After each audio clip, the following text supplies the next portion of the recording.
नमस्कार साथियों, मैं ललित कुमार आपका आपके YouTube चैनल धमालो गवाई में स्वागत करता हूं। साथियों, जैसा कि हम सब जानते हैं, आजकल कॉम्पिटिशन एग्ज़ाम में यूपीएसआई व यूपी के अन्य महत्वपूर्ण एग्ज़ाम आने ही वाले हैं। उसको देखते हुए हम लोगों ने आपके लिए एक ऐसा टॉपिक तैयार किया है जो कंपटीशन के हर एक एग्ज़ाम में, चाहे वो यूपी का कोई भी एग्ज़ाम हो या कोई और अन्य तरीके का एग्ज़ाम हो, चाहे वो एसएससी जीडी हो, इसमें क्या होता है कि वर्णमाला जो चैप्टर होता है, जैसा कि आप यहाँ लिखा हुआ देख रहे होंगे वर्णमाला, इससे 2 या 3 तरीके के सवाल हर एक एग्ज़ाम में पूछे जाते हैं।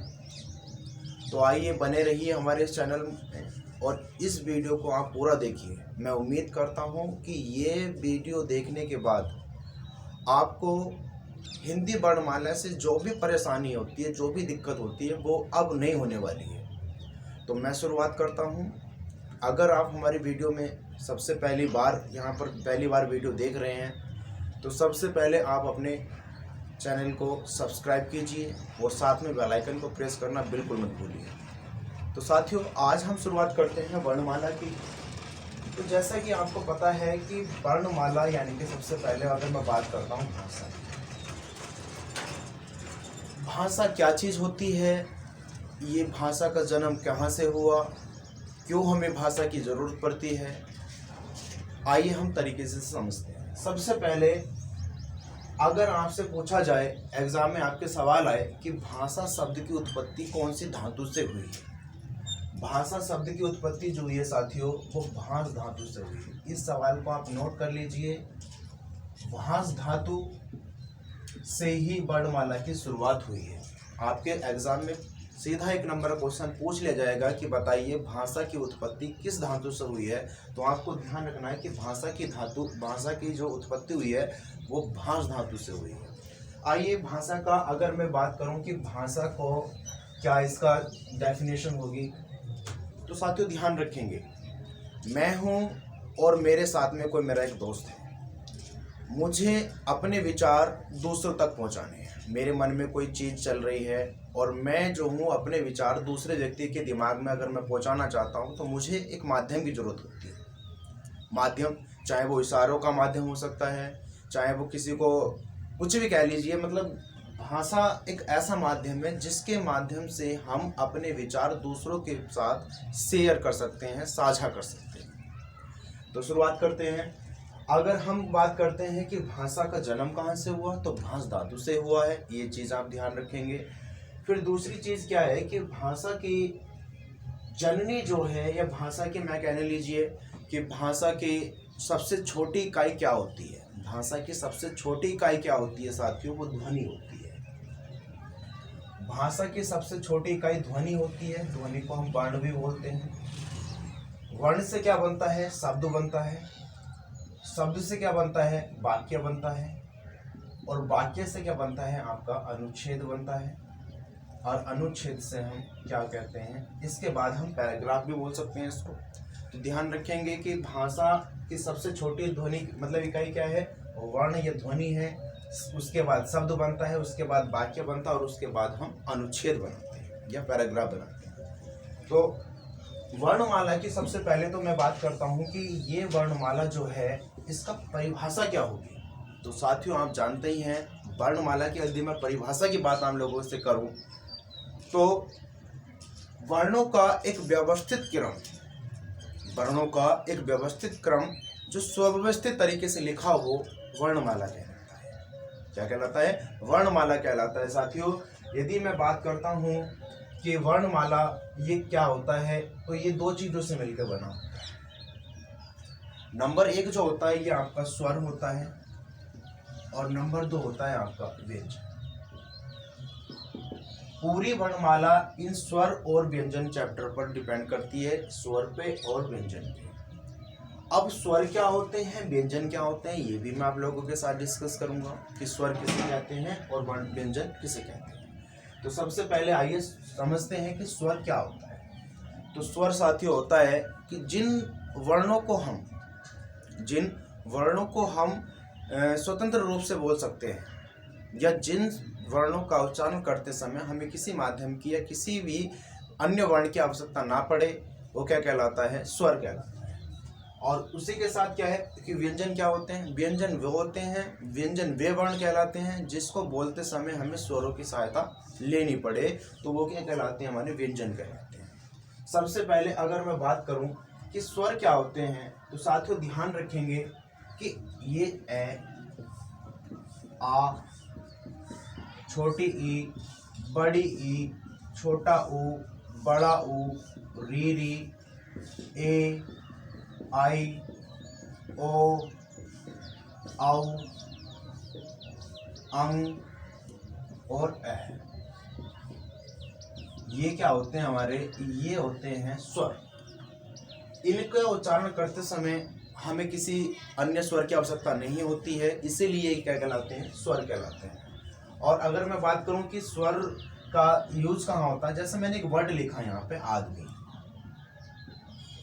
अगर मैं इसको तोड़ता हूं या इसका विच्छेद करता हूं तो आप ध्यान रखेंगे इसको हम तोड़ सकते हैं आ जमा दे, और ध्यान रखेंगे जब किसी शब्द के या वो किसी वर्ण के नीचे हलंत आता है तो वो क्या होता है? आधा वर्ण होता है।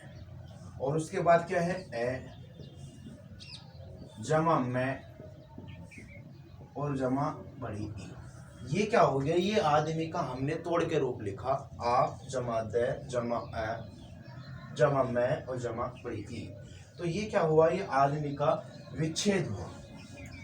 अब आपको मालूम ही है कि स्वर क्या होता है, कि स्वर को हम बिना किसी की सहायता से बोल सकते हैं। जैसे अब स्वरों का प्रकार आता है हमारा कितने प्रकार का, देखिए। स्वर अगर हम बात करते हैं कितने प्रकार के होते हैं, तो साथियों ध्यान रखेंगे स्वर होते हैं, नंबर 1 ह्रस्व स्वर कहलाता है। इस ह्रस्व स्वर का नाम हम दूसरा मूल स्वर भी कहते हैं, इसको हम लघु स्वर भी कहते हैं। इसके मैं तीनों नाम लिख रहा हूं, इसको हम लघु स्वर भी बोलते हैं और इसको हम मूल स्वर भी बोलते हैं। उसके बाद जो आता है वो आता है हमारा दीर्घ स्वर, और दीर्घ स्वर के बाद क्या आता है? प्लुत स्वर।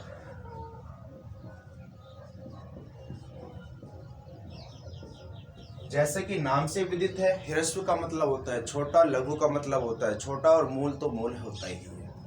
तो अगर मैं बात करूं कि लघु स्वर या मूल स्वर किसे कहते हैं, तो जिनका उच्चारण करते समय हमें मुख से कम ध्वनि निकालनी पड़े, वो क्या कहलाते हैं? हमारे लघु स्वर। अब इसके बाद क्या होता है कि जैसे हमने ये लिखा कि ह्रस्व स्वर, लघु स्वर और मूल स्वर, तो ध्यान रखेंगे जिनका उच्चारण करते समय हमें मुख से कम ध्वनि निकालनी होती है वो हमारा ह्रस्व स्वर कहलाता है। उसके बाद जैसे दीर्घ स्वर लिखा हुआ है, दीर्घ स्वर जिसको उच्चारण करते समय हमें मूल स्वर की अपेक्षा ज़्यादा ध्वनि निकालनी पड़े, वो होता है हमारा दीर्घ स्वर। और लास्ट में क्या होता है? प्लुत स्वर, यानी कि प्लुत स्वर का मतलब ये होता है जिसका उच्चारण करते समय हमें मुख से दीर्घ स्वर की अपेक्षा और मूल स्वर की अपेक्षा अधिक ध्वनि निकालनी होती है, वो होता है हमारा प्लुत स्वर।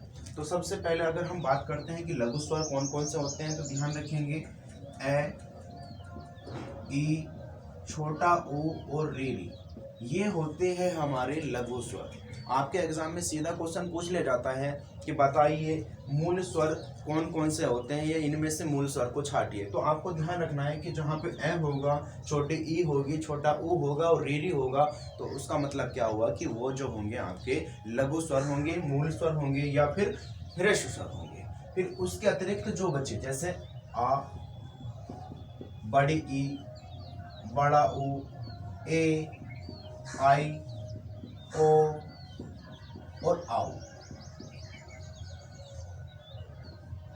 1 2 3 4 5 6 7, और ध्यान रखेंगे 4 तो ये हुए, 7 ये 11 हुए, और 2 इसमें और होते हैं जो अयोगवाह स्वर कहलाते हैं, जो उनसे होते हैं अंग और अह। ध्यान रखेंगे कि ए, ई, ऊ, री, ये होते हैं हमारे मूल स्वर, ये वाले होते हैं हमारे दीर्घ स्वर, और इसके अतिरिक्त जो बचे प्लुत स्वर। प्लुत स्वर का मतलब आता है जब हम किसी व्यक्ति का या किसी विशेष वस्तु का हम खींच के नाम बोलते हैं, जैसे कि मैंने कहा राम, मोहन, इस तरीके से अगर हम खींच के बोलते हैं तो राम जो है खींच के बोल रहा है, तो इसका मतलब इसका ये हो गया कि ये हुआ राम। खींच के बोलते हैं तो वो क्या कहलाता है, हमारा प्लुत स्वर कहलाता है। तो आपको ध्यान रखना है ह्रस्व स्वर, दीर्घ स्वर और प्लुत स्वर के बारे में। आप चाहें तो इसका स्क्रीनशॉट ले सकते हैं। फिर उसके बाद क्या होता है, ये सिस्टम आप एक बार रफ इसको मैं रफ कर रहा हूँ, आप इसको ध्यान रखना है कि हाँ ये कौन सी चीज़ मैंने आपको क्या बताई है। फिर उसके बाद में क्या बात आती है साथियों, एक इसमें एक चीज़ और है, एक अक्षर होता है, एक शब्द होता है। अब अक्षर में, वर्ण में, शब्द में अंतर क्या होता है, तो सबसे पहले आप ध्यान रखेंगे कि अक्षर का मतलब क्या होता है। ए जमा छर, ए जमा छर, इसका मतलब क्या हुआ कि जिसका हम तोड़ नहीं सकते हैं, जिसको हम छोटा नहीं कर सकते हैं, वो क्या कहलाता है, अक्षर कहलाता है। जैसे अगर मैंने लिख दिया मैं, तो मैं क्या हुआ साथियों, एक वर्ण हुआ। क्या हुआ, वर्ण। और अगर मैं इसको तोड़ूंगा तो ये टूटेगा मैं जमा एम। तो ये वाली जो चीज़ है ये कहलाएगा अक्षर, ये वाली चीज़ जो है ये कहलाएगा वर्ण। तो मुझे उम्मीद है आप समझ गए होंगे। जैसे एक और उदाहरण समझ लेते हैं, जैसे ये रा लिखा हुआ है, रा। अब इसको अगर हम तोड़ेंगे तो ये दो चीज़ों में टूटेगा, रे जमा एम। तो ये वाली चीज़ जो हुई ये हुई आपका अक्षर, और ये वाली चीज़ हुई आपका वर्ण। तो आप समझ पाए होंगे कि अक्षर में और वर्ण में क्या अंतर होता है। आइए अगली चीज डिस्कस करते हैं आप लोगों के बीच में। तो साथियों अगली चीज है व्यंजन।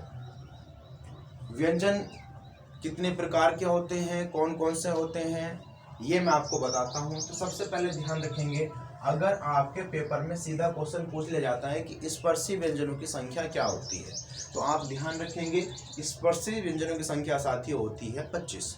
जैसे एक आप ध्यान रखेंगे कचट तप, कचट तप, ये जो लिखे मैंने कचट तप, ये क्या हुए, वर्ग हो गए। जैसे कै वर्ग, च वर्ग, ट वर्ग, तय वर्ग, और साथियों आज लास्ट में आपका पै वर्ग। इसमें ध्यान रखेंगे जितने भी कै, ख, ग, घ और ण, ये क्या हो गए, क्या वर्ग के हो गए। फिर उसके बाद हुए च वर्ग के, च, छ, ज, झ और ञ, ये वाला, इसको बोलते हैं हम इया। अगली बात जो आती है वो ट वर्ग की, ट, ठ, ड, ढ और ण। उसके बाद क्या होता है, त, थ, द, ध और न। उसके बाद क्या होता है, प, फ, ब, भ और म। तो इसी प्रकार से 1 2 3 4 5, 1 2 3 4 5, यानी कि 5 × 5 करके आप ध्यान रखेंगे कि ये जो होते हैं क्या कहलाएंगे, आपके स्पर्शी व्यंजन।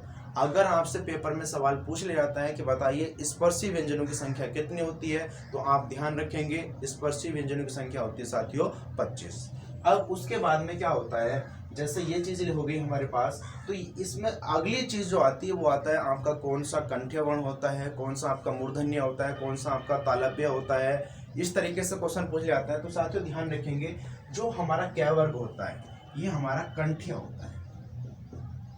फिर उसके बाद च वर्ग जो होता है वो तालव्य व्यंजन, वो तालव्य होता है। ये ट वर्ग जो होता है ये आपका मूर्धन्य होता है। और नेक्स्ट बात आती है आपकी तय वर्ग की। तो तय वर्ग जो होता है ये आपका दंत्य होता है। और उसके बाद क्या होता है, ये होता है आपका ओष्ठ्य व्यंजन। अगर आपसे पूछ लिया जाता है कि बताइए क्या कंठ्य वर्ण कौन कौन से होते हैं, तो आप ध्यान रखेंगे क्या वर्ग जितना भी होगा जो कंठ से निकलेगा, जो गले से निकलेगा, वो क्या होता है, हमारा कंठ्य वर्ण होता है। जैसे क, ख, ग, घ, ड़, ये जो होंगे हमारे कंठ्य वर्ण होंगे।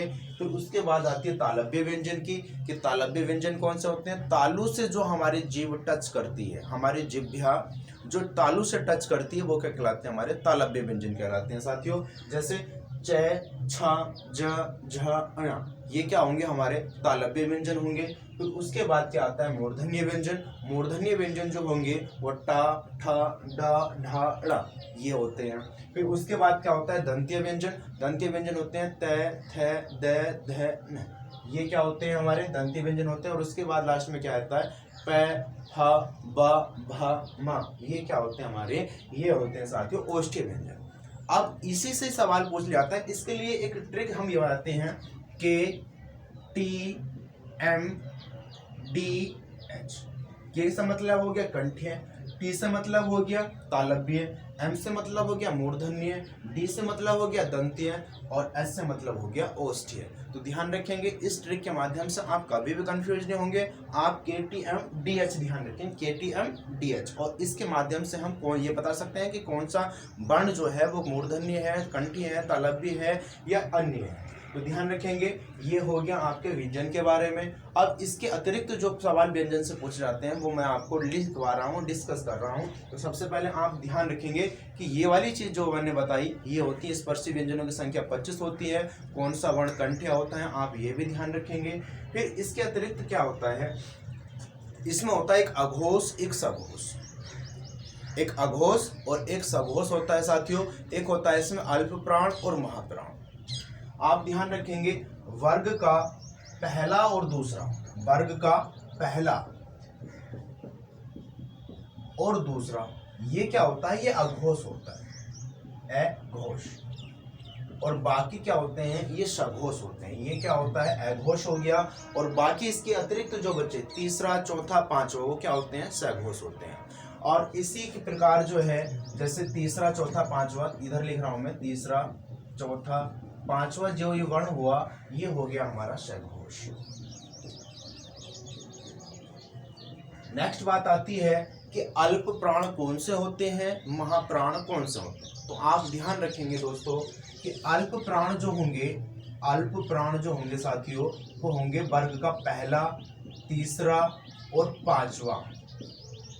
वर्ग का पहला, तीसरा, पांचवा जो वर्ण होते हैं वो क्या कहलाते हैं आपके अल्प प्राण। और इसके अतिरिक्त जो दूसरा और चौथा बचा, दूसरा और चौथा बचा ये कहलाते हैं साथियों महाप्राण।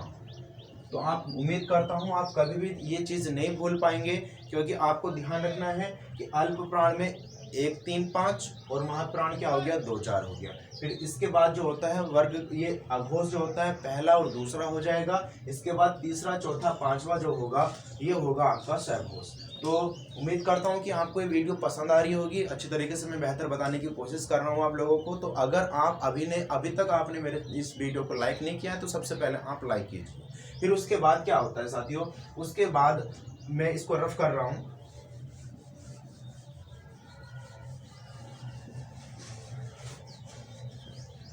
इसके बाद बात आती है कौन सा वर्ण या कौन सा व्यंजन अंतस्थ व्यंजन कहलाता है। तो सबसे पहले हम अंतस्थ व्यंजन की बात करते हैं। अंतस्थ व्यंजन हम किसे बोलते हैं, तो ध्यान रखेंगे य, र, ल, व, ये क्या हो गए साथियों, ये हमारे अंतस्थ व्यंजन होते हैं। और एक होते हैं हमारे उच्छिप्त व्यंजन। उच्छिप्त व्यंजन जो होते हैं वो होते हैं हमारे ये डा, और ये क्या होता है ये क्या होते हैं हमारे उच्छिप्त व्यंजन होते हैं। ये 2 होते हैं। फिर उसके बाद में क्या आता है, उच्छिप्त व्यंजन के बाद में क्या आता है, एक होता है हमारा ऊष्मीय व्यंजन।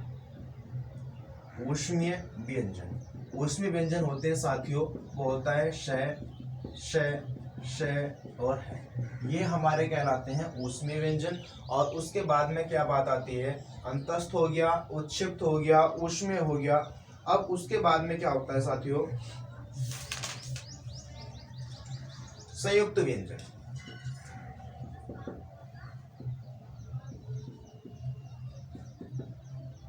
संयुक्त व्यंजन आप ध्यान रखेंगे क्षत्रज्ञ श्रेय, क्षत्रज्ञ और श्रेय। पेपर में आपसे सवाल ये पूछेगा कि बताइए संयुक्त व्यंजनों की संख्या कितनी होती है। तो आप ध्यान रखेंगे संयुक्त व्यंजनों की संख्या कितनी होती है, 4 होती है। क्या कौन कौन सी होती है, क्ष, त्र, ज्ञ और श्रेय।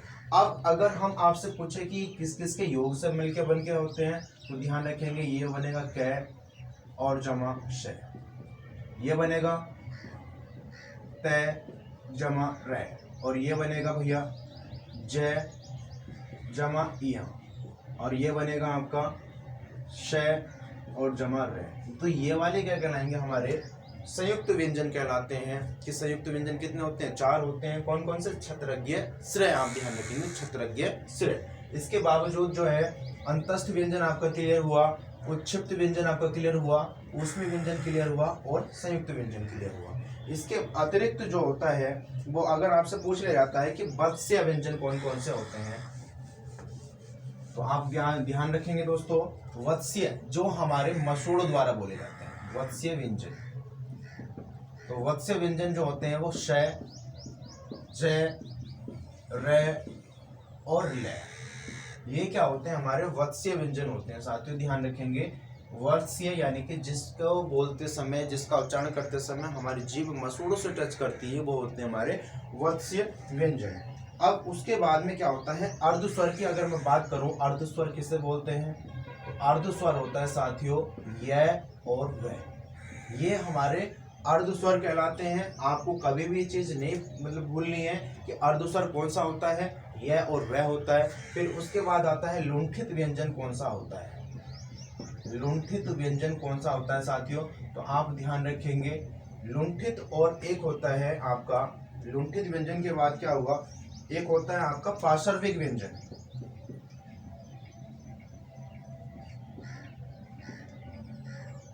तो ध्यान रखेंगे लुंठित व्यंजन जो होता है वो र होता है, और पार्श्विक व्यंजन क्या होता है, ल होता है। इसके अतिरिक्त जो है आपका ये हिंदी वर्णमाला का यहाँ पर टॉपिक समाप्त होता है। और इसके बाद अगर इस लेवल से आप हिंदी वर्णमाला को तैयार करते हैं, तो मेरा मानना यह है कि आपके यूपीएसआई और यूपी पुलिस के अंदर आपका कोई भी क्वेश्चन गलत नहीं होने वाला। अगर आपने मेरी वीडियो को शुरू से लेकर लास्ट तक देखा है, तो मैं आपसे उम्मीद करता हूं कि आप मेरे वीडियो को ज़रूर दूसरों के साथ शेयर करेंगे। उम्मीद करता हूं कि आपने मेरा चैनल को सब्सक्राइब कर लिया होगा। अगर अभी तक भी नहीं किया है तो सबसे पहले आप मेरे चैनल को सब्सक्राइब करके अपने दोस्तों के साथ शेयर करें। बाकी आप लोगों को मेरी वीडियो कैसी लगी, आप इसको कमेंट करना बिल्कुल मत भूलिए, और अगले वीडियो तक के लिए आपको इंतज़ार करना पड़ेगा। तो साथियों नमस्कार, जय हिंद, जय भारत, धन्यवाद।